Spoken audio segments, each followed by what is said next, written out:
Culture can be defined in a variety of ways. In social sciences, culture simply means everything about a human society that is passed down in ways that are not biological. This can be anything from music to cuisine to religion and so on and so forth. With this being said, one can see how culture is important to a society. A society is a large group of people who congregate in the same area due to their common culture. Every day and everywhere, society is impacting the inhabitants' decisions. Are individuals in a society generally unique, or are they just conforming to the societal norms? David Icke once said, "The human race is a herd. Here we are, unique, eternal aspects of consciousness with an infinity of potential, and we have allowed ourselves to become an unthinking, unquestioning blob of conformity and uniformity. A herd. Once we concede to the herd mentality, we can be controlled and directed by a tiny few. And we are." Ishmael Bey presented one of the most extreme accounts of such herding in his book, A Long Way Gone. His novel is about himself as a young boy who becomes an unwilling soldier during a civil war in Sierra Leone. When he is 12 years old, Beya's village is attacked while he is away performing in a rap group with his friends. Among the confusion, violence, and uncertainty of the war, Ishmael, his brother, and his friends wander from village to village in search of food and shelter.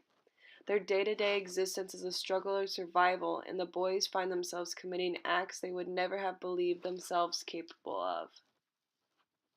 Eventually, Ishmael is conscripted as a soldier by the army, and he becomes the very thing he feared, a killing machine capable of horrible violence. The army becomes his family, and he is brainwashed into believing that each rebel death may avenge his own family's slaughter. The boy soldiers become addicted to cocaine, marijuana, and brown, which give them the courage to fight and the ability to repress their emotions in times of war. Despite the horror the soldier has brought to Ishmael's life and those around him, he is influenced by his surroundings and becomes his own greatest fear.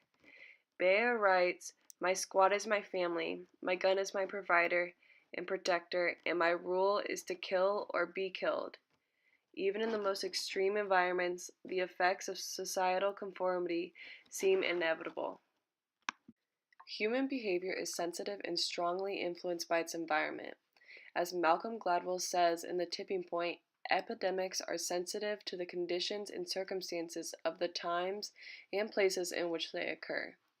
In explaining the spread of ideas and behaviors in society, Gladwell relies on three key principles shaping the transmission of the ideas: the power of context, the law of few, and the stickiness factor. The power of context theory emphasizes the role of the environment and its impact on the subconscious decisions and behaviors of human beings. Gladwell cites numerous experiments showing that the impact of the environment on the decisions of human beings is more significant than it is generally thought. Moreover, many decisions which are attributed to the personal qualities and traits in fact depend largely on the context more than on the conscious choices of human beings. Ideas, trends, and behaviors can spread in the society starting with minor changes and factors. Furthermore, the environment provides certain tipping points which act as facilitators for human decisions. For example, the decision to commit a crime is likely to emerge in littered and vandalized environments, while clean and orderly environments motivate people to comply with social norms.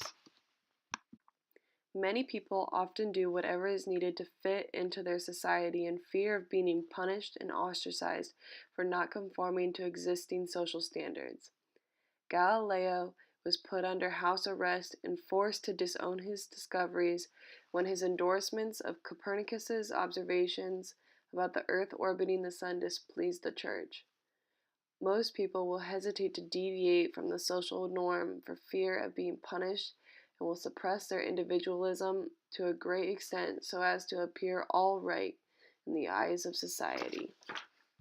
Paul Laurence Dunbar's poem is a reaction to the racial climate of the late 19th century. He talks about hypocrisy, deception, and the fact that Black Americans often resorted to seeming content with their social circumstances. But behind everything is a bunch of lies trying to cover up what they were feeling and unable to talk about in an honest way. He wrote, "We wear the mask that grins and lies. It hides our cheeks and shades our eyes. This debt we pay to human guilt, with torn and bleeding hearts we smile."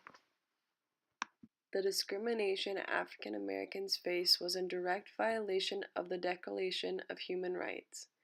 In fact, the very first right is, all human beings are born free and equal in dignity and rights. They are endowed with reason and conscience and should act towards one another in a spirit of brotherhood. Southerners of the United States grew up in a culture that was dependent on the work of their enslaved African Americans. Although now it is very clear of the immense injustice and violence laid upon the Black community, in that culture and time period, it was not viewed that way. Therefore, it was not as recognizable. Cultures around the world are changing day by day, thus shifting and changing societies. Society is vital to how we as people shape our decisions. It influences us because we are too afraid to stand out from the crowd, such as in A Long Way Gone and We Wear the Mask.